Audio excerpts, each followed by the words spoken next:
Hey y'all, this is David, the Georgia photographer, and we're live. Live stream number 11 of the Georgia photographer late night live stream. And tonight, I want to talk about this machine a little bit. The Nikon Zf mirrorless camera has quickly become a fan favorite, as you might say. It has some quirks. There's some things about it I would like different. That maybe in the Gen 2 version they'll change, but probably not. Yeah. Hey, look, there's people already here. Look at this. Ray was first. How you doing, Ray? I ain't got to talk to you in person in a good bit. And there's the bass angler. Good to see you in here tonight. But yeah, talk to myself a little while today. Hassan's in the house. There you are. I'm the real first. No one else counts, especially not bass angler. Little rivalry going on there, but oh Lord. Point is, this camera came to me from Randall Brander. He's got a channel as well. He does a lot of interesting stuff with his channel, but he had one surplus to his needs. We did some trading, and now I have it. And then I immediately went on MPB and bought me a 50mm 1.8S to go on it, and the FTZ2, which is on the 500mm up there. I just took this system to Cage Cove last weekend. Video to come. And just to be perfectly honest with you, the camera performed really well. What didn't perform well was the wildlife. They weren't there for the most part, but you'll see. The video shows all. It comes out in a few weeks, but let's see. I was only first because I'm at the computer editing volleyball. Ray is fast on the draw. He's dual wielding Nikon Z9s now, so you know. He has all of the dadgum shutter speed and camera horsepower. There's Albert. How you doing, Albert? Good to see you tonight. Yeah, we're going to have an actual strong live stream out of this. Y'all are spooling it up quick. Normally it takes a few minutes to get this many people in here. I have my little monitor right below the camera finally, and I can actually expand the chat so that it'll actually do something. Let's see here. I need to drag me up a window to here. To create me one there. There we go. That's weird. Huh. All right. Let's see. I've got a picture that I'm going to share with you tonight that I took with this camera that I have shared on social media, but I also wanted to share it with you and kind of tell a little bit of a story about it. I tell the story in the video too, so if you don't catch the stream, you'll still hear the story. But let me see. Oh, there's more going on right here. And soon the Plena. You're going to get one, aren't you? Oh.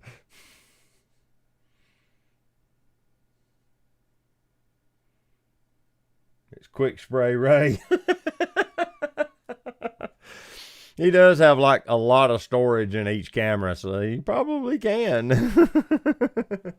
Oh, that's a good one. Okay. But some of the things about this camera that are quirky that no one I've watched the videos, which all the videos are a year old now. There's nobody doing videos on this camera since it launched. You know, once the new kind of wore off, people quit talking about it. And since I picked one up, there's a few things I've learned about it that I would like to go over with you. Let me just juice it up here. One, the second memory card is kind of a bummer because it is a micro SD card, and you have to, like, I end up taking the battery out and the regular card out to get to it because they're down here under this bottom door. And it's real easy to get the card out if you pull the battery. But I also have the small rig grip on here. Randall sent that with the camera, which was really nice of him. And it does make the camera have a full grip. That's one of the complaints. Once I took this grip off, I don't want to shoot this camera. It needs this. It should have come with this from the factory. That would have gave them more room for an electronic widget or something. But with that small rig grip, man, it feels great in the hand. Now, another common complaint I saw on the review videos was the mode switch. It's kind of redundant, and I agree with that. You could have autos on the dials, like where it locks. You hear that click? Listen. That click you hear is where it locks in command wheel mode. Okay? Let me put it back where I keep it. There we go. I run 640 ISO in the daytime, but I can get into that if y'all want me to. But when the dials lock, it moves the control over to the command wheels, and that's what that's about. Now, if you were going to say, okay, the reason we explained the redundancy of the switch, if you put it in aperture priority, you would set your shutter speed to auto, and you would set your ISO to auto, and then you would just control shutter speed. Or, I mean, you would control aperture and aperture priority. You just adjust it for whatever you wanted and let the other two float. If you wanted shutter priority, then you're going to set your shutter speed, but the aperture and the ISO in auto. You know, but they've got this command switch to pick the mode, and you know, to me, it seemed like an opportunity to do something more there that they didn't do. I usually run it in manual or aperture priority myself, but hey, there's Randall. How you doing, Randall? I was just talking about you.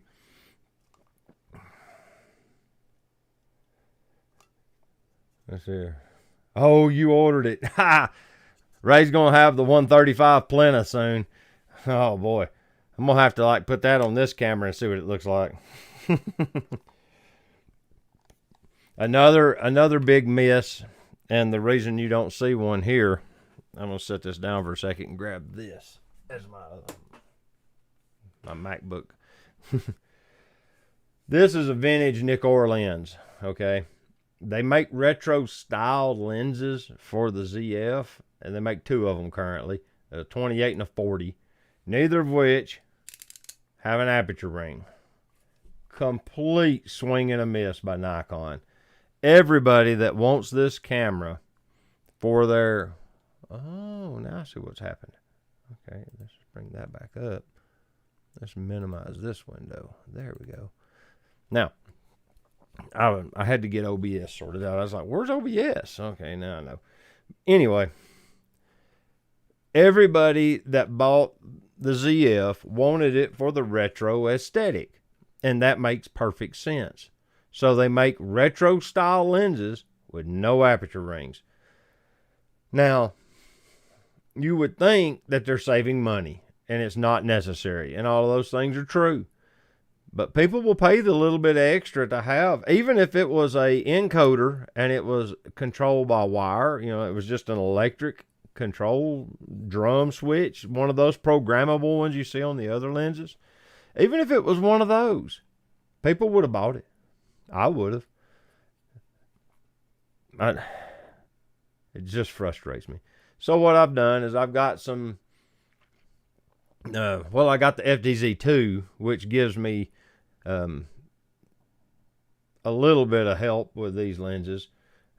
Like it gives, I think it'll actually do the autofocus control. I don't remember. I'll have to look into that, but I'm pretty sure it does.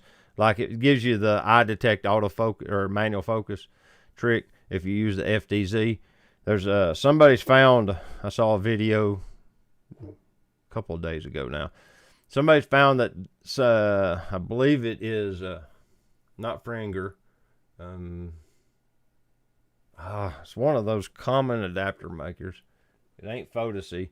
Maybe it's K&F Concepts. Maybe makes a Nikon Z to Sony like R, some kind of Sony mount, and what it allows you to do is it's a plate, and they've got the contacts for the Z lens, and they've wired it internally in that plate. There's a chip in there somewhere, and it tells the camera it's at aperture 3.5, f3.5.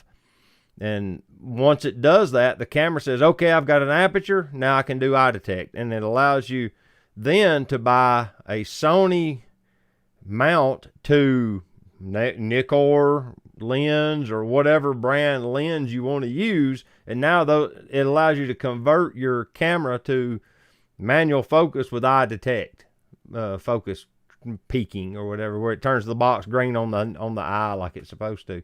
Somebody figured it out. There's an adapter that allows you to do it. So you kind of have this Franken lens system. But it works. From what I've seen, it works. Hi, Roy's here. How you doing, Roy?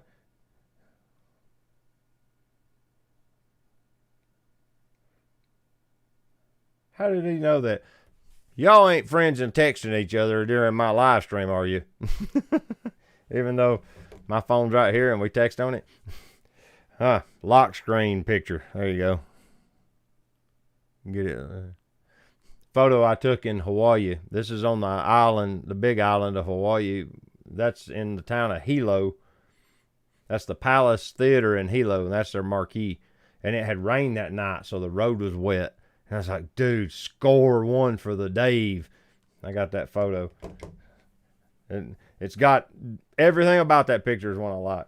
But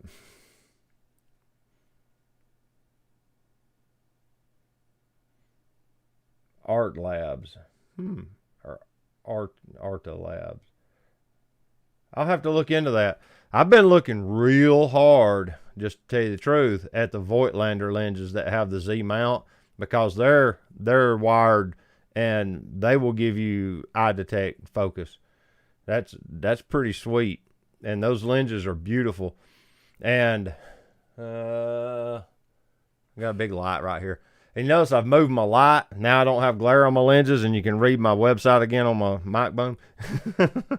I raised it up, kicked it down some, and moved it closer to the camera.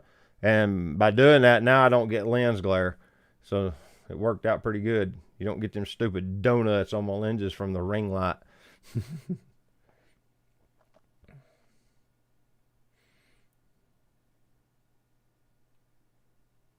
By Rod Lawton, published December 29th, 2023. Thank you, Randall. Yeah, that was a really cool video, and it gave it. He shows it worked perfectly. But yeah, I haven't. What's surprising is I haven't shot with as many vintage lenses on it as I thought I would at this point. This 51.8S takes such beautiful photos. I've just been running with it. I know, shame on me. I did shoot my thumbnail photos for 2 lens review videos that are coming out. One's coming out in the morning. The 100mm, was it f2.8 TT Artisan bubble bokeh lens. They sent me one of them. I'm reviewing it, and that review goes live in the morning. I shot the thumbnail for it and for that 26mm lens that Hassan sent me with the 55mm and the Zf. I normally use my CL to do those photos. For some reason, that camera just works almost perfect for shooting my lens review still life photos, because I shoot them in the living room in pseudo studio conditions. And I couldn't use it for that one because I needed to use it in the photo, because I did the reviews of that lens, or the next 2 lenses, on the CL. So it's in the picture in the background, because I always try to put the camera I reviewed it on as the backdrop to balance the frame. But yeah, so I love this 55mm f3.5 micro Nikkor lens for product photos. Laser sharp, easy to focus. It's just easy to use, and it's a wonderful lens, and they're pretty cheap, and you can see it's not very big. It's a great tool for that.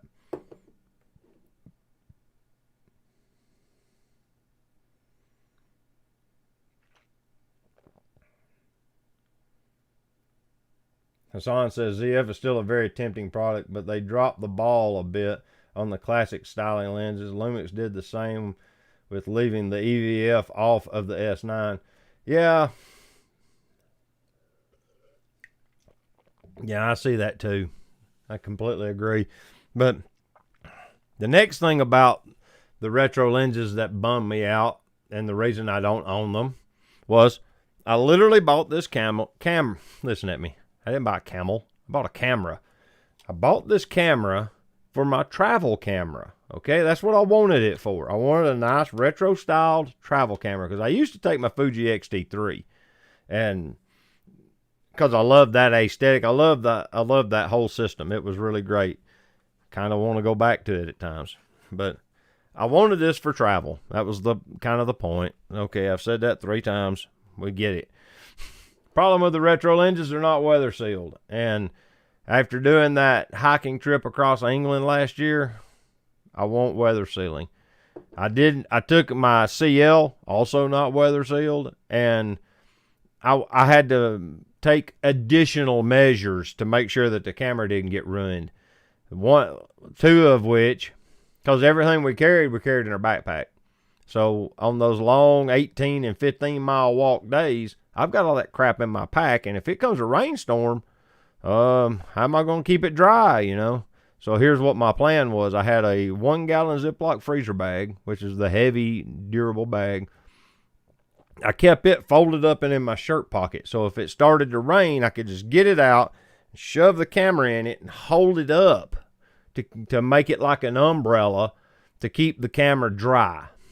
And then in my backpack, I had an actual dry bag. It's stored under here now, I think. And that dry bag had my extra stuff, my video gear, and all that stuff. I packed it down so it would fit in that dry bag, but all that stuff was in there. The memory cards and everything was in that dry bag to keep it protected. You know, so I'd have to take my pack off in the rain, get the dry bag out in the rain, open it up, put this camera in it in the rain. I got super lucky and didn't have to actually do all that on the trip. That was kind of my wake-up call. You know, you can make it work, and I did, and I had a good trip. But I had a lot of unnecessary anxiety when there's weather-sealed cameras literally everywhere. This package is weather-sealed. It's not waterproof. You can't immerse it, but it can get in the rain and it won't ruin it. The S lens is weather sealed and the camera is weather sealed.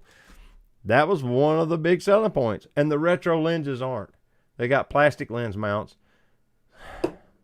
So close. So close. Voigtlander starting to look more and more appealing.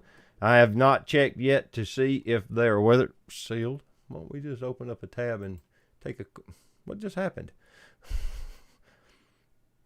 Ignore all that. I successfully shut down my own tab on my browser somehow. Okay, let's drag this one back up. There we go. All right, now, let's see.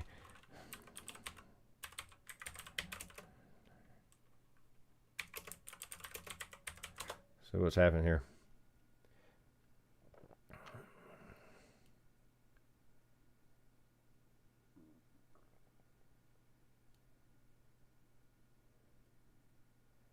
Dude, Randall, you almost sound like a Nikon executive. That's pretty good information. Let's see. What I want is to go to Voigtlander.com. There we go. I want to go to their website because some of the camera retailers don't have all the widgets. Yeah. Let's see. The one that I would really want, 50mm f1.0 Nocton aspherical, or the Apo Lanthar aspherical. That's an f2. That's a Summicron. That's not bad. Let's see. We're gonna do this. What did I do with my? Oh, it's here. I got too much going on. Let me minimize this window now. There. Now. There we go. All right. Yeah, it's a monster of a camera, isn't it, Randall? Let's see. What we're looking for is features. Okay. Optical performance, 12 aperture blazes, extremely solid and high quality construction. Come on. Let's see. Technical specs. See if it says it's weatherproof. Oh no. It doesn't mention it. That's really gonna rub me sideways if it ain't got dadgum weather sealing. Where's some more pictures of the lens? Is that the only one we get to look at? This lens is $1,800. Dude, I can almost buy Leica glass for that. I didn't look at the price the other day. I thought it was pretty epic though. The apochromatic ones, those are pretty nice. Let's see how much they get for it. What? They don't have a price? They don't even have the price on the Apo. Okay. Screw lens, float mechanism, manual focus, reliable fine focus, rigid and durable, all metal barrel, data communication with body, full frame image circle design for the Z, apochromatic design. I would have figured that this would have been a selling point, would have been that it was weather sealed.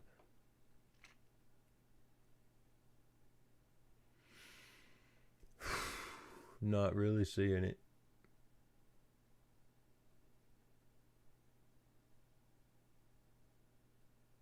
That's a sad day.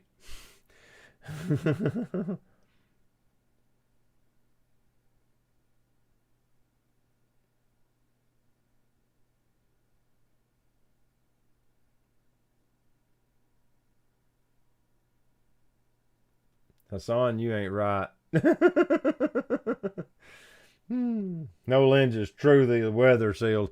Yeah, but at least it's got like an O-ring on the body. It gets caught in the rain, it won't ruin it as quick. You know, I get it. You don't want it to like be in a raging downpour, but if it can get caught in the rain, it's okay. I've had my SL2 and 50mm Apo Summicron in the rain. Works perfectly. I've took my D810 out. Worked fine. But yeah, that kind of bummed me though. I was really hoping they'd be weather sealed and a metal lens mount, and an aperture ring. So 3 of my main gripes are with the lens.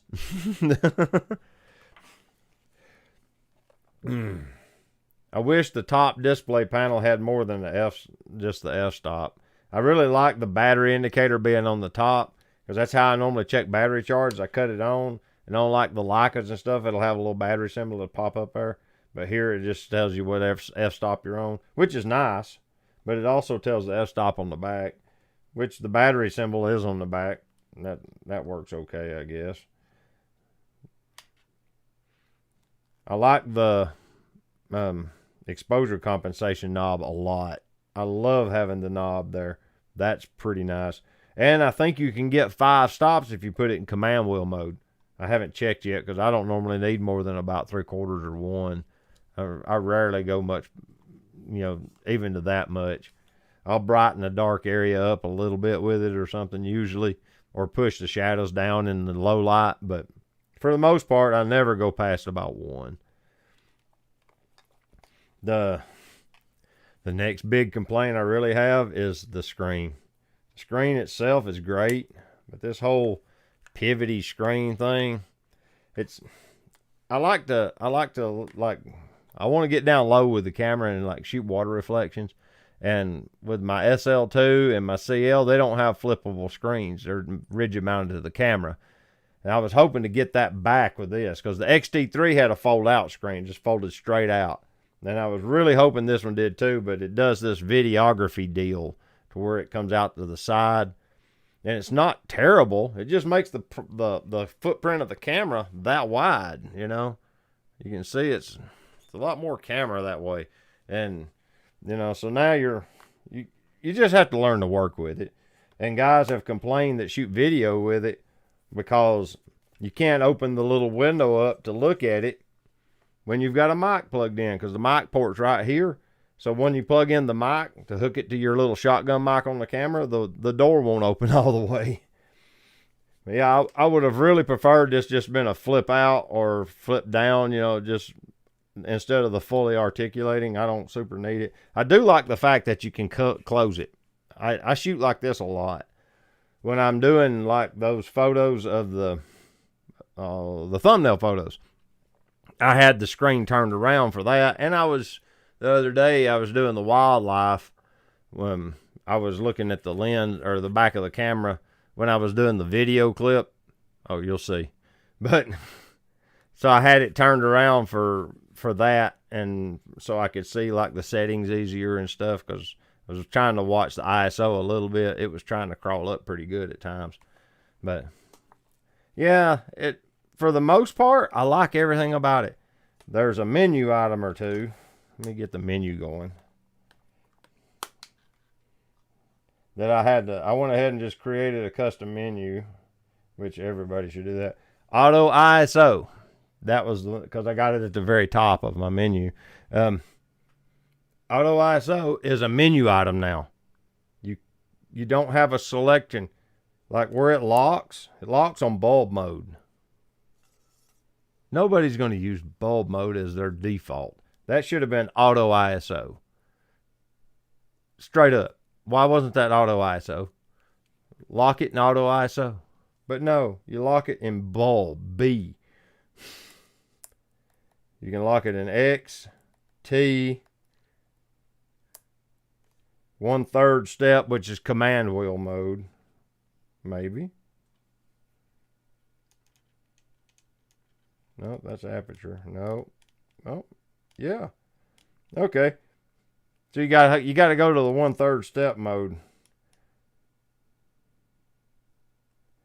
But it still isn't auto. And another thing. I'll get back over here to my. I think I had it on 500, but oh no, that's the shutter speed dial. My bad. This whole time I've been talking about ISO, and I'm dialing the darn shutter speed dial. Let's see how many of y'all caught that. Roy says mold is the biggest lens killer apart from being dropped. Yeah, mold and fungus.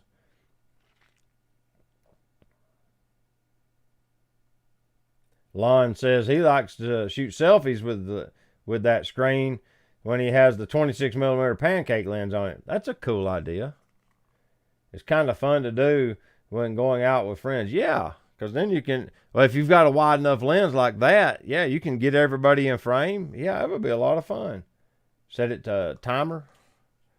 But yeah, the auto ISO is a menu item. I'll just say it instead of just trying to play with the camera endlessly. Let's see. Non-CPU lens data, format card, and the connect to smart device mode. I added all of those to my menu. I've only got 4 items in it so far. But that Nikon app, what do they call it? I don't remember. Let's see. It's right here. Snap Bridge. I'm still having trouble with it. It doesn't work 100% of the time. It wants to drop me off the camera. Like it'll just lose connection for no reason. And that happens pretty regular. That's the one thing Leica got right was their app. Their mobile connection app works beautifully. Everything about that app works great. There's a lot of issues with their cameras, but their app works. They hire good app developers. But yeah, this thing has 98% of the stuff I would want. I would like to see auto mode on the dials at the lock position. That would be awesome. And C could be one click off from that for the command wheel modes. But as far as the ergonomic layout and everything of where everything's at on the camera, I'm happy with it. Everybody talks about they want the joystick instead of the D-pad. It's not a deal breaker for me. I do wish, and I may still try to figure this out, I haven't looked super deep yet because I've just kind of learned to work with them where they are, but the zoom in and zoom out for focus magnification are these 2 little buttons on the camera. They're pre-assigned, and it would be nice if there was a button that was easier to reach, because that's down here at your palm, So if you're looking through the viewfinder, you're hunting for that button to be able to drive it. It would really be nice if like this function button could be programmed, or if there was one somewhere else that was easier to reach. You know, and you want this one to be focus, back button focus. Now, I have got it set to where it's shutter release focus, and it's for eye detect, and it does animal and human. I think it says it does all or whatever. And then on the back, I've got where it's matrix, where it looks at all the focus points instead. So I have two different versions of focusing going on, depending on which button I hit. Like if you're photographing something that ain't a human or an animal, car going by or whatever, I hit the back button. It works. It works really well. The EVF is really nice. I like it. It's not as high res as my SL2, but it's also a third of the price, so I got no gripes. The display on the back is really nice. The touch screen aspect of it, I do use the touch to focus and release at times. Especially if I'm shooting from tripod, I'll just drive the camera from here. I'll enable that, and it's neat because there's just a little button right here. You just hit that button and it enables it. Now it's working. Now you have touch autofocus. Now you have touch shutter and autofocus. Now it's off. You know, and if I'm shooting off a tripod, or if I'm shooting down low, I'll use the screen and I'll do that. That way I'm not trying to do gymnastics with my hands to try and reach the buttons. It's kind of handy. I've done that a couple of times. No, I didn't drop it. But today's photo walk was done with the Leica CL in 35mm f/0.95 TT Artisan lens. They made some L mounts for them, and I happen to have one. Excuse me. The record button can be set for focus peaking. I didn't know that. I haven't looked into remapping the buttons real deep yet.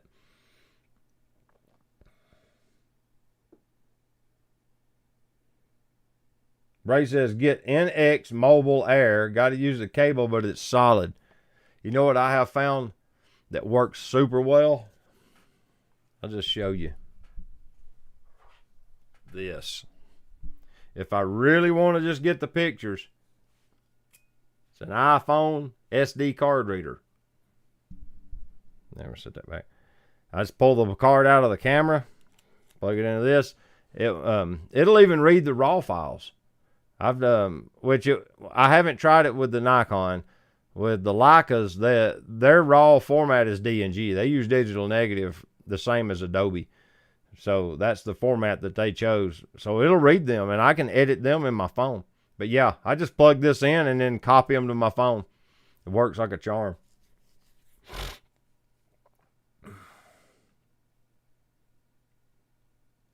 Let me think about that a minute. I'm pretty sure I can get to them from my phone. I've done it before. But yeah, that's real handy. But normally I'm just trying to get one or two for social media, and I'll dig around, pull them out, stick them in there. But yeah, I don't normally get a lot of them. Oh, I didn't realize. That's still. Oh, there we go. Y'all gotta tell me I just left Voigtlander's advertisement on my video up for an hour. Let's see what we're looking at here. Oh, wow. This is a pretty efficient program. My CPU usage is only 10%. It's running really smooth. The internet's really good tonight, too. It's working really well.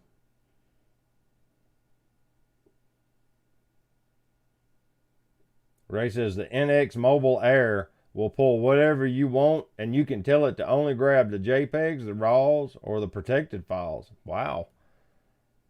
Is that in the App Store? Well, it's, I think you run an Android phone, don't you?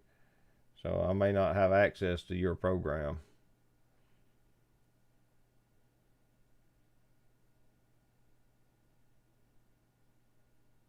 Dave Christinger says he sets the record button as his ISO when on the C on the ISO dial. Interesting. That's the way I had it on my D810. I remapped the record button to it was ISO control. Then I could adjust ISO by holding that button down. I didn't think about that. It's a good point. Because when it's in photo mode, the button doesn't record video. I don't think it does anything. It probably is mapped for something else from the factory. I've shot a little video with it. It seems to take really good video. It's a Nikon app. Okay.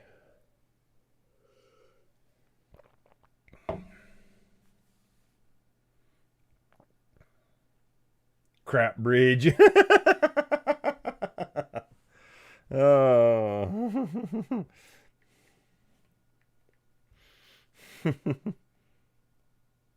Let's see here. There's the search.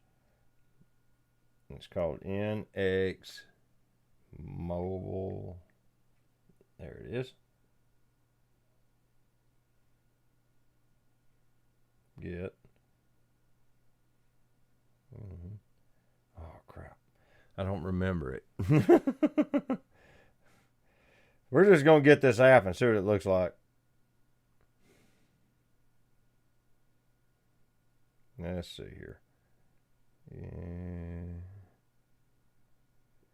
So, what have y'all found? No, a lot of y'all don't have a ZF, but the ones that do, yeah, there it is.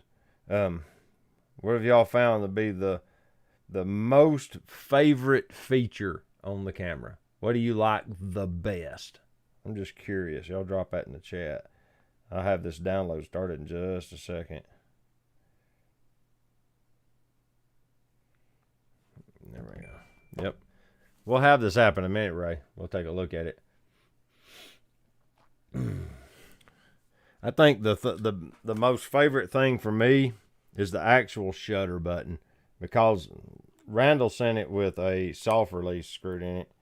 Even without it, you know, it just has that classic camera feel. And they even made it kind of feel like one. It's interesting how well they pulled that off. But the soft release is like a whole level above that. Thinking about getting a brass one, or even making one. I could make them pretty easily in the machine shop. I'll be down there in the morning. I could probably carve one out then. But yeah, I love the shutter button on it. It just, something about it. It may be the fact that a bunch of my vintage cameras are the same style button, but yeah, I really like that. The boot up time is pretty darn fast too. I don't know if y'all understand this or not, but if you see this, like, on, that's not bad. Seriously, my D810 was instantaneous, but that was because half the camera was mechanical, so it didn't really have to do a lot of work. But on those Leicas, the boot up is pretty slow. It's not fast. You leave the camera on all day, and you don't turn it off, you know, like between photos or whatever, like you can the Nikon. No, the boot time, I don't know if other camera manufacturers are that way, but yeah, that fast boot up is a big deal to me. I like that a lot. Okay, we have set out. Oh. Select your region of residence, mainland China or other.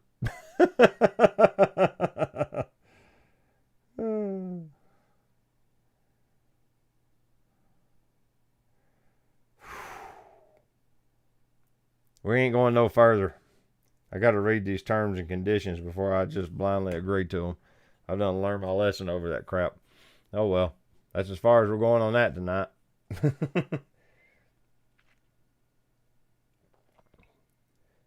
Dave says, using a manual focus lens and have the square find the eye. I punch in on focus and boom, really sharp, especially with the Nikon 105 f2.5. And now, that's on the FTZ or FTZ2 if I had to guess. It seems that if the camera doesn't have some way of knowing the aperture, then that feature don't work. I played with it on mine, and like I set this lens to manual, just throw the switch on the lens here and messed around with it, and it worked perfectly, of course.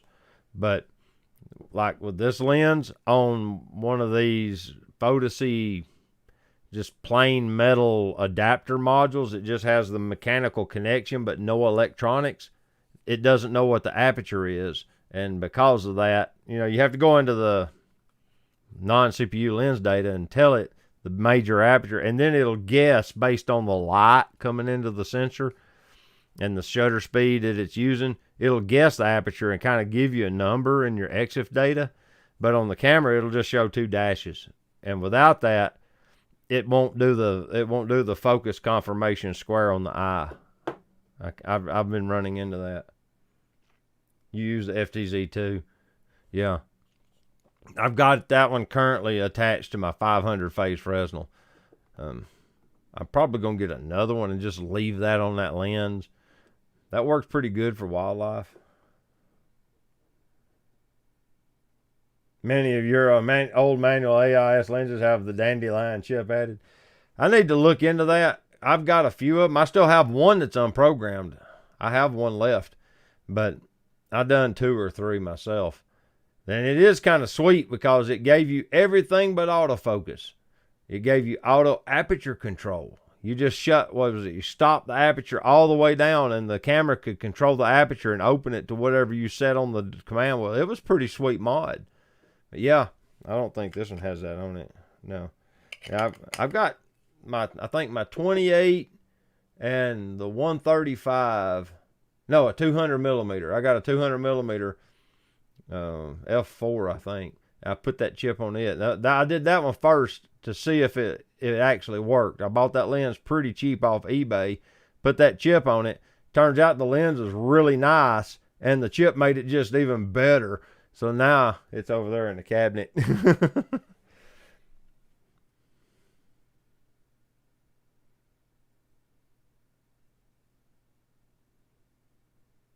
Nikon has a website if you want to look through some of the screens.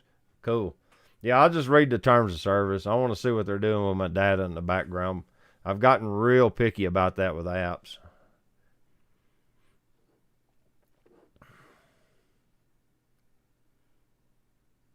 I'm making sure I didn't miss something. That's pretty nice. Let's see. Oh, yeah. We can do this. Let's get back on my website. Oh, no. Wrong side. It took me to the editor side. I don't want that. I want the internet-facing side. There we go. The internet-facing side. I think I added a picture. Let me look.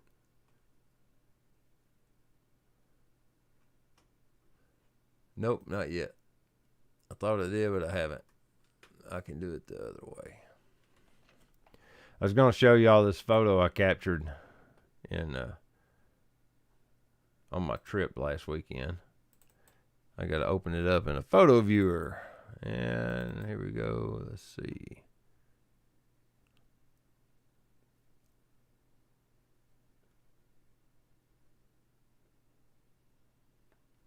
Oh, I could show you the thumbnail photo from the video.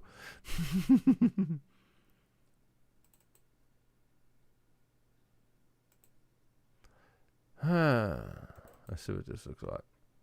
Yeah, that works. Let me just pull that up there. There we go. Well, zoom in a little bit. Get a little closer. Yeah, there we go. All right. Get rid of this window. Got this picture with the Nikon Zf and the 500 phase Fresnel and the TC 1.4 Gen 3 teleconverter and the FTZ2, and it was this huge amalgamation of Nikkor gears snapped together, and it actually worked really well. If you look, I mean, his face is in focus, the hair is sharp. It looks like it focused possibly, I'm not sure how close this is to him, but it did detect his eye. It saw his eye. because it drew a square around one of them for a split second right as I started taking photos. But I love how it rendered the foreground bokeh on some of the weeds and then some of the background bokeh, and it gave me depth. This photo really appealed to me, and like, I'm going to print this one. But that's why it's got the white border, so it'll fit on an 11 by 14. I'm just going to do an 11 by 14 print, because I realized doing these huge 20 by 30 prints takes up a lot of wall space, and you can't hang up as many pictures if you do that. So I'm going to start printing them a little smaller. But yeah, I'm going to get it mounted just on a piece of hard, whatever that boarding stuff is. I'm going to try one of them. But yeah, I thought this turned out really good. But I tell the story in the video about how I come to get this photo. This is in my driveway at my B&B. I'm not in Cage Cove or in the mountains or in some special place. The driveway of the B&B we stayed at in Townsend, Tennessee. That's where I got this photo. It's never some cool location or some cool story, is it? It's like all my cool elk photos, they were on the side of the road in the Great Smoky Mountains on the Maggie Valley side. Was that in the Cataloochee? Yeah. We literally pulled off on the shoulder road, got out of the cars, and stood in the road and took those photos. They're on our website, or on mine. Let me show you. Yeah. If I scroll down on this wildlife page, there you go. All these elk photos. Yeah, look at this. See? Those were all taken standing in the road beside the car. There's a video. But yeah, he was on the shoulder of the road maybe 20 yards away. You know. But yeah, I really was hoping to catch the breath on one of them and got lucky and got it when he was bugling. But yeah, you never get these really cool, epic location photos like that. Oh, come on. I done messed up. There we go. But yeah, it's on the side of the road. I can set you up a digital photo. I want a hard copy print. I just do. I've got, where'd it go? It's down there. Just kind of reach it with my foot. Let's see. Ever since I broke my foot, I can't do much with it. Yeah, I was going to pull this. Let's see.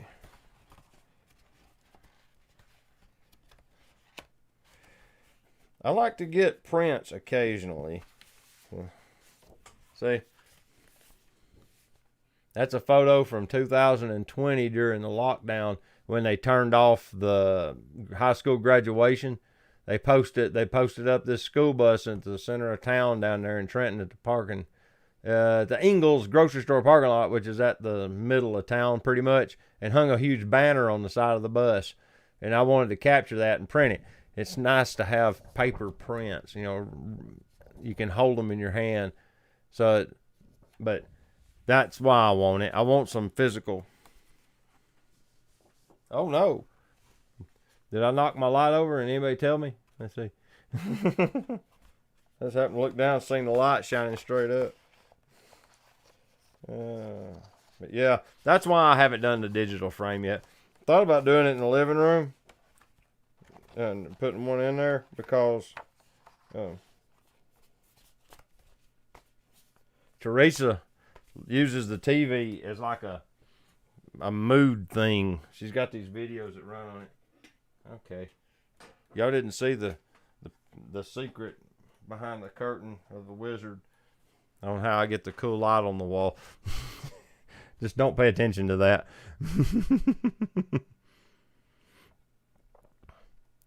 All right. Get back down here on this screen. But yeah, that's a pretty cool photo in my book. I was really happy to get that.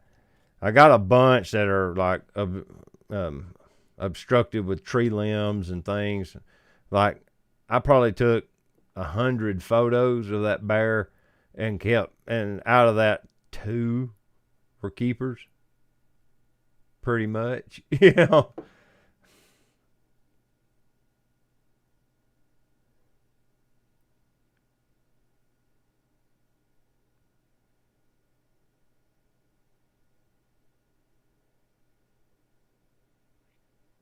You make a good argument, Ray.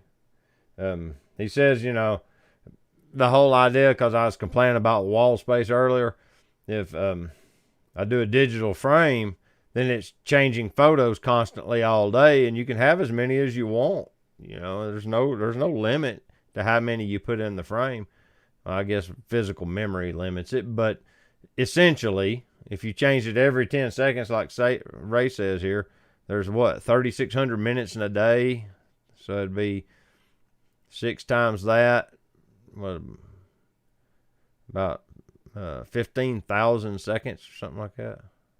Have to do that math, but the point is that you could do it, and it would be significantly more efficient than paper prints.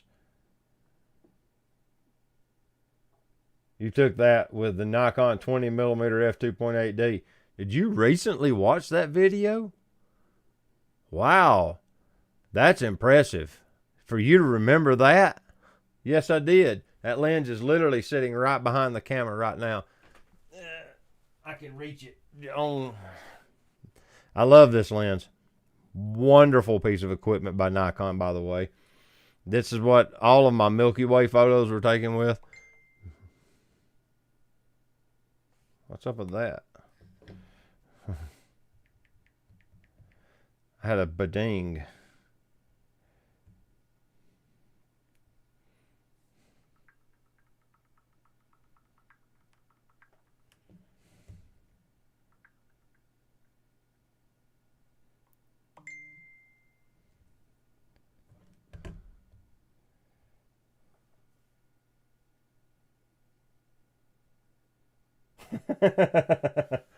Wow.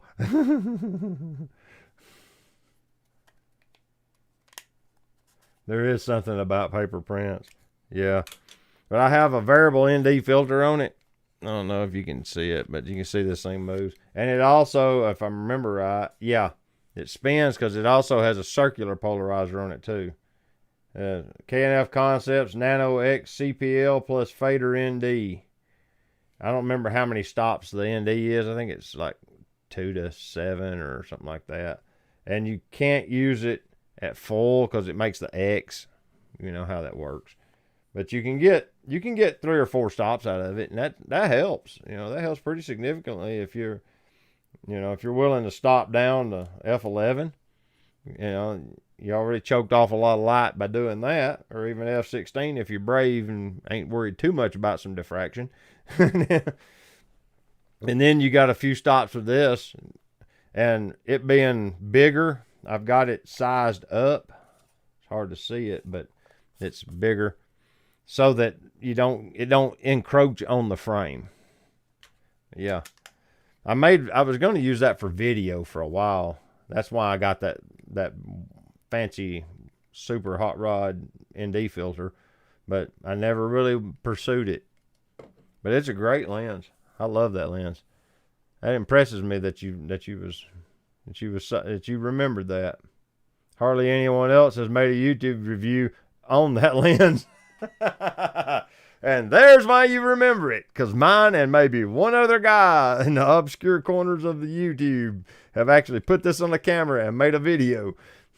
I will probably put it on this one and make another video, because all those lens reviews, I love to do them on the different cameras, because the lens handles different on different cameras. That was on a Z6, if I remember right. I had the Z6 for a while.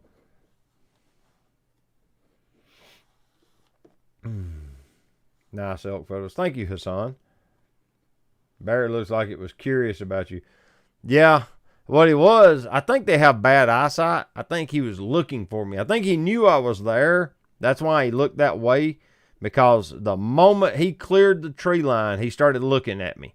And I had squatted down, or I took a knee. You know, if any of y'all played football, you know what it means when the coach tells you to take a knee. I did that. And I was sitting on my foot so I'd be nice and stable.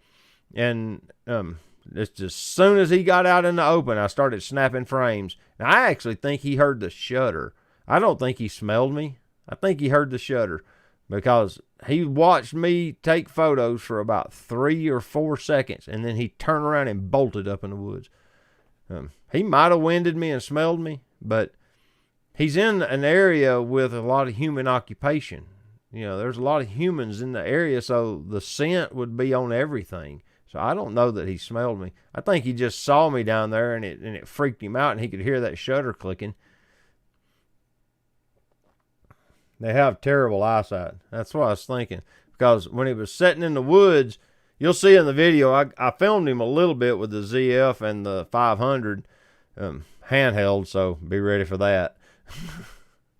And you can see he's just kind of chilling in the tree line. Then he finally just stands up and starts easing down the hill. And when he did, he's only about 40 yards down the road when I took that photo of him. He wasn't far.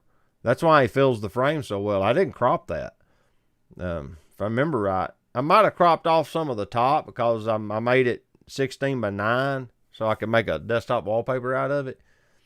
But yeah, I just trimmed off some of the top. Like, I didn't trim the sides at all, so the width is full width. It's 6,000 pixels wide, because the ZF is a true 6,000 by 4,000 sensor. It's not some of these exotic 6,183 and 4,062. It's 6 by 4,000. Exactly. But yeah. And I've got it scaled down a little bit. This picture here, if I transition back, you look in the bottom corner, it shows you that I've got it at 4,200 by 3,300. And I think I did that for the video so that it wouldn't be so hard on the rendering engine. Because this is the photo I put in the video. This ain't the one that I printed. I printed full resolution. But yeah, I scaled it down a little. I always do them because it's going to scale it down to 1920 by 1080 once it gets in the video. So that's still double the resolution of the video export, so it's still going to be better. Plus, it doesn't take as much computer CPU power or GPU power or whatever to process a 12, maybe 13 megapixel photo compared to a 24 megapixel photo at full res.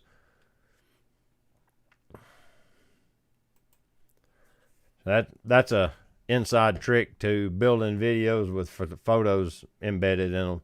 You know, even if you did 4K, that's still bigger than 4K. So remember that. It'll save you on computing power. Just do the export slightly bigger than whatever your render is going to be. Daniel Tilley says, I have the D800 and was considering the 20mm f2.8D. Right now I'm making do with the Tamron 24-70 and the Nikon 50mm 1.4D, which is right over there somewhere. I was literally shooting with the 50mm f1.8D AFD lens literally just the other day. That was the lens I put on the camera when I first got it. It's probably up on that shelf. Now I may have put it back in the. I've got big dividers. They look like this, but I've got them full of lenses over there in the cabinet. These things are like the smartest thing you'll ever do, because you can actually see through it, see your stuff, know what's in here, and be able to find it. When you're a photographer, there's some kind of deal where it's obligatory where you have to have 8,462 different little widgets. You just do. Like, you got to have the micro SD to SD card converters. I have a bunch of these. You got to have these stupid lens caps. You got to have all manner of crap. Cables, memory card wallets, sound widgets. These are audio recorders. You know, there's a little bit of ham radio junk crammed in here too. That's a dummy load resistor, but I just needed space. But anyway, the dividers are nice, is what I was getting at there. But yeah, I got 2 or 3 in that cabinet over there full of manual lenses, and that's how I keep them sorted, keep the dust out of them. It works pretty good. Yeah, got to have a 50. All of my cameras run a 50. This is the 50. The SL2 has the 50 millimeter Summicron on it. The CL has a 35, which looks like a 50. Yeah, I agree. 50 is magic, dude. It's like a photography tackle box. It is. Dude, I would get them out, but it's dadgum heavy. All them old lenses are metal and glass, and you put a bunch of them in one little device like that, suddenly it gets heavy. I don't know if the latches on the door would hold it.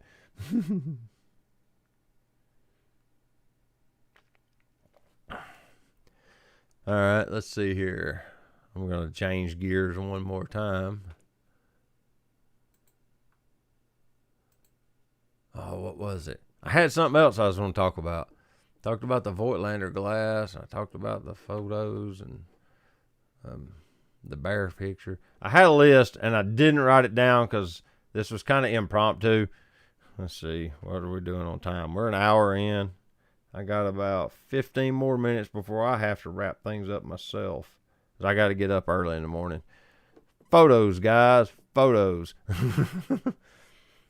And then I got some stuff to do in the machine shop. We're going to be doing some machine shopping tomorrow. I may do some shorts on that and throw them on there. Is there any questions you guys have for me? I haven't done that in a while. Ask me anything.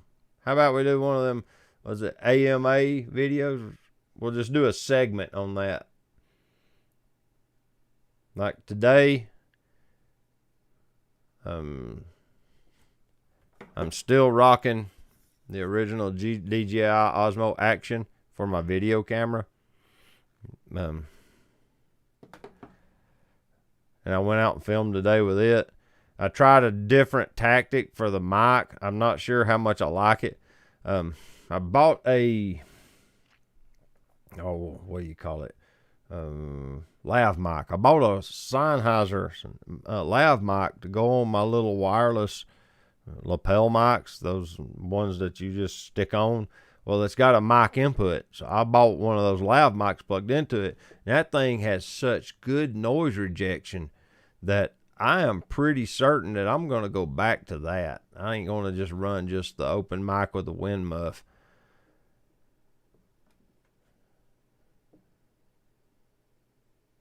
Ray says, if you could get an exotic lens, which one would you get? That's a good question. Let me think about this a minute. I know for Nikon, 58 millimeter Noct. There's no contest. It's so close to the 50, I could just shoot it. And it's what? Is it F095? I think it is. But some of the most beautiful glass Nikon's ever put together. That would be the one I'd buy. And you can get them second-handed from MPB for like reasonable dollars. I'm pretty sure. We'll just take a quick look.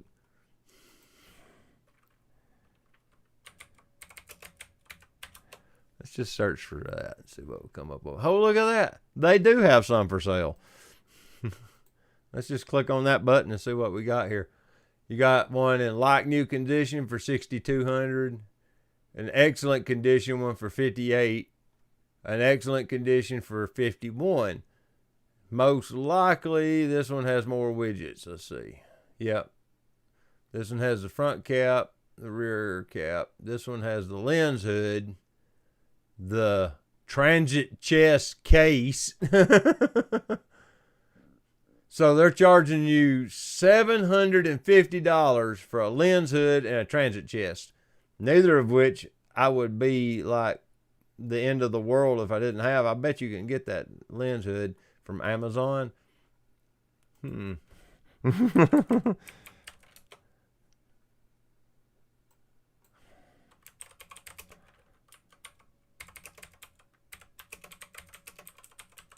See what Amazon says. What's going on here? Let's try that again. Okay. 58 millimeter Noct lens hood. There.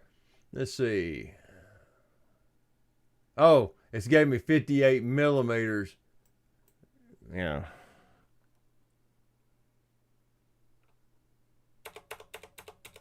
How about we do that and get rid of.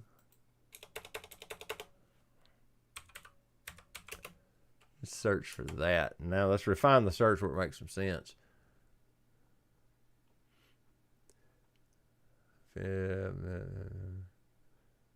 That looks like it, but it probably ain't it.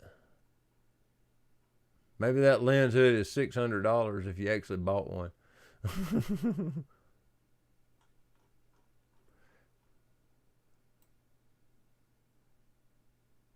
just back this up.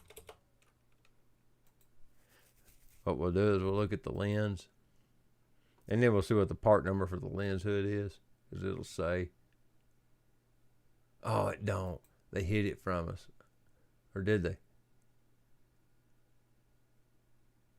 82 millimeter filter thread. That's nice to know.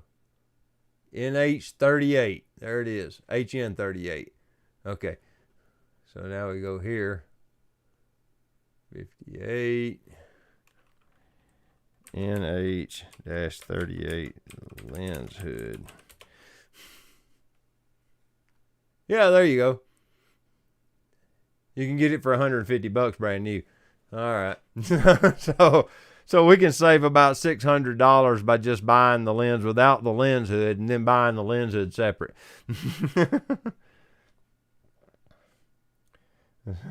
Oh, let's see what bass anglers get. Bass anglers going to get the 800 f6.3. Woo! Honestly, I would rather have the 400 2.8 TC. The built-in teleconverters would be nice, because that, it essentially makes it a 600 millimeter lens as well. So you get the benefits of a 600 in the package of a 400. What was it? 560 millimeters. It's a 1.4 teleconverter built into the lens, if I remember right. And since it's f2.8, that means it'll be a 560 millimeter f4. That's pretty sweet, because my 500 is a f6.3 or f5.6. I think it's f5.6. So that's still almost a stop a lot faster. F4, f2.8, f4. And then it jumps all the way to f8, isn't it? f5.6, f7.1, f8. Yeah. So yeah, it's faster. At least a third of a stop faster. Oh, look who jumped into the chat. Hey, Aaron's here. C2C jumped in. He made it too. Did a quick scan on the chat. At least David is consistent, talking about something different than what's on his title. I started with that, but then we went down the rabbit holes. I put the note about rabbit holes in the description. There's truth in advertising.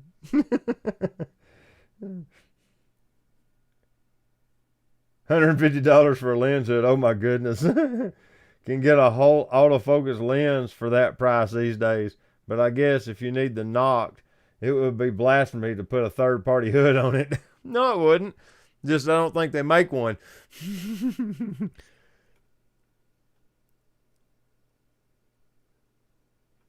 But the fact that you can get the knock-on lens hood for $150, and then let's see, it's got the lens hood and it's got this transit chest, trunk case. I don't care about the trunk case. Doesn't matter.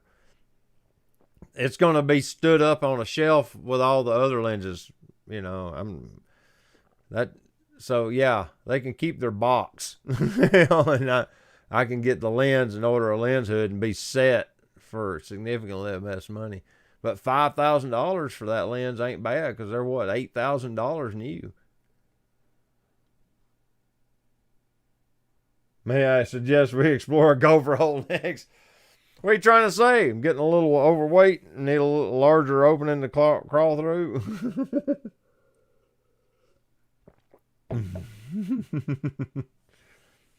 Yes, you can suggest that.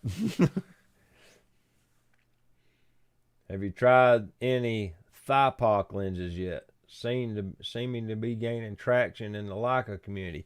No, I have seen them, like you said, I have seen people talking about them, but I have not seen one in person, nor have I ordered one, and like I haven't even looked at them online yet. C2C says, I'm looking at the box for the old manual 300 f2.8. Yeah, I bought, what was it? I thought I was getting a deal, okay? I was looking around. I think I bought it from either KEH or, yeah, it was KEH. I'm almost certain I bought it from KEH.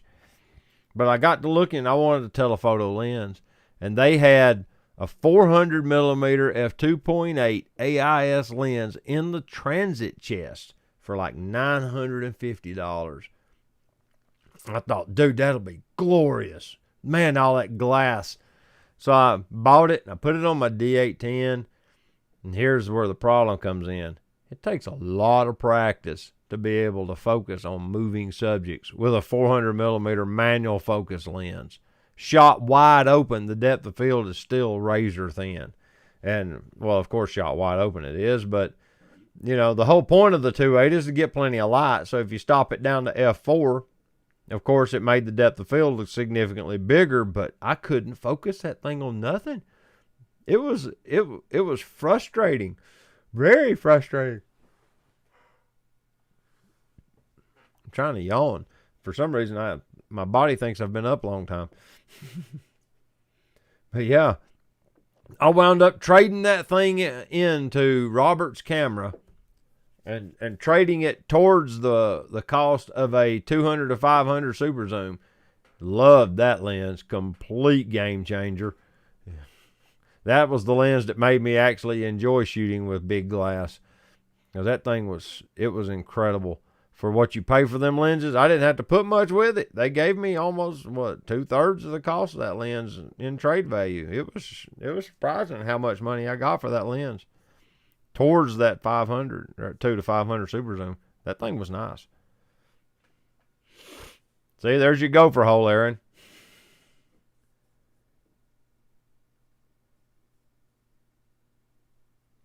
Ray says, one of the guys that comes out to the UTC football games has the first gen autofocus 400 millimeter f2.8 for Canon. Said he's been shooting it for 20 years. Thing looks like it's gone through a couple of wars. If it's still producing good images, use it. That's awesome. It's nice to know that the equipment will last that long. You know, like this old 20 millimeter. I don't shoot with it a lot, so it don't get a lot of action, but it's a well-made piece of kit. Even though parts of this lens are plastic now, it's still got a nice metal lens mount, you know, and it's coated so that it'll talk to the camera and all that sort of thing. But it's a good lens, you know. Good equipment will last a long time. You can get a lifetime out of them. That's pretty cool to see that in person, you know. And see that he's been using that same piece of glass that long. That's awesome. Did you see Robert's camera in Indianapolis? Yeah. Sent it to Use Photo Pro. That's Robert's camera, essentially. That was one of my first interactions with them. I was actually quite impressed with how smooth they made the transaction happen. I just boxed it up and mailed it to them. They said, you know, they gave me a price over the phone. They said once they get it in hand, they do a different inspection, all this, but they didn't change the price. But they gave me, like I said, they priced it really well over the phone. I might have lost $25 on the whole deal. It was impressive how I actually got out of that at almost a wash. Because normally I take a bath on crap like that. Oh, thanks. See, you're paying attention. Because I'm looking at OBS right here, okay? And I would show you, but it's going to do the infinity squares. But what I have dual screen mode activated so I can see what's next coming up. Let me see if I turn off studio mode. Yeah. Now I don't have that, and when I pick them, I think it'll switch. Yeah, there's that one. Maybe I'll just do that, and that way it won't lie to me, because the preview panel is the one that my eyes kind of seeing because the camera's here and the display's there. So I forget that the one that's actually in play is over here, and it messes with me. So I'll just turn off studio mode. Maybe that'll fix the problem.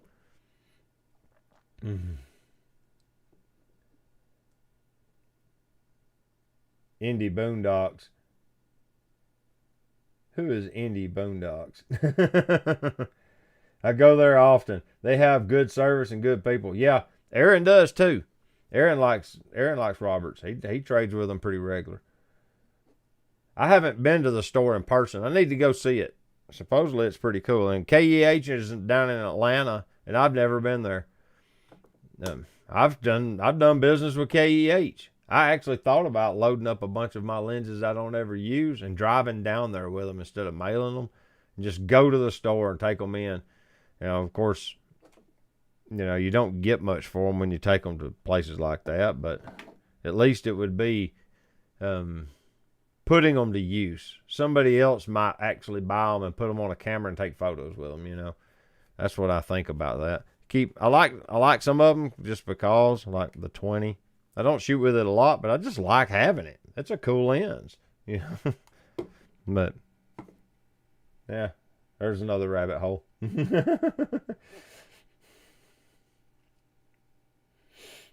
Alright, making sure I ain't missed much.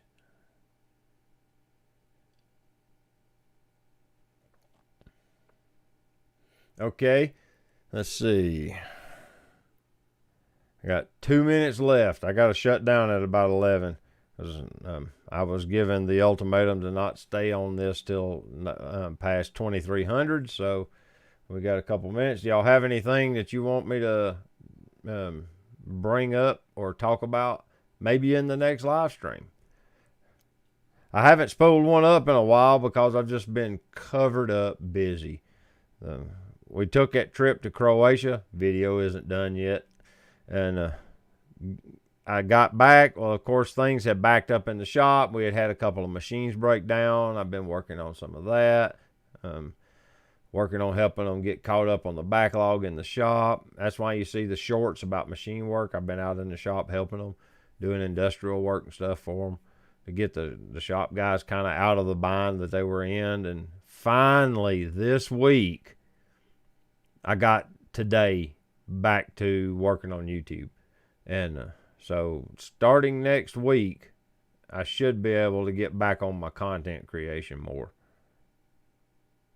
But yeah. You photo walking Sunday at all? Very possibly. After church. Yes, I'm going to church Sunday, guys. I'm pretty sure everybody knows that I go to church. But let me look at my calendar just to make sure. And the calendar says there is nothing happening until 7 p.m. So I'll ping you tomorrow and we'll talk about it some more, Ray. How about that?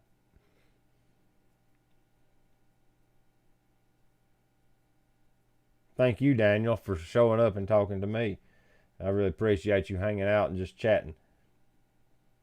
Thank you, Indie Boondocks. Appreciate you too. And you, Randall. Especially you. If it wasn't for Randall, I wouldn't have this camera at all. I'd still be saving up for one. As silly as that sounds. Or I would have just broke down and sold off a bunch of crap to buy it. But yeah, thanks to Randall, I have this lens, this camera. And I got the 105. I just haven't done the review on it yet. But yeah. If y'all haven't seen Randall's channel, you need to go over and give his channel a look.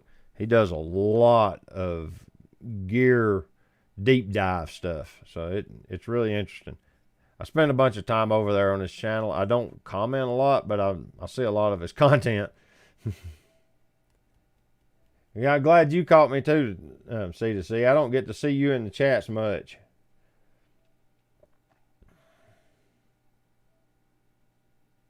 Yeah, I got to admit, the focus tracking is pretty sweet on the ZF too. I agree. Yeah. All right. Well, I appreciate you guys. And until next time, get your camera out and go take a picture with it. All right. We'll see y'all later. Bye-bye.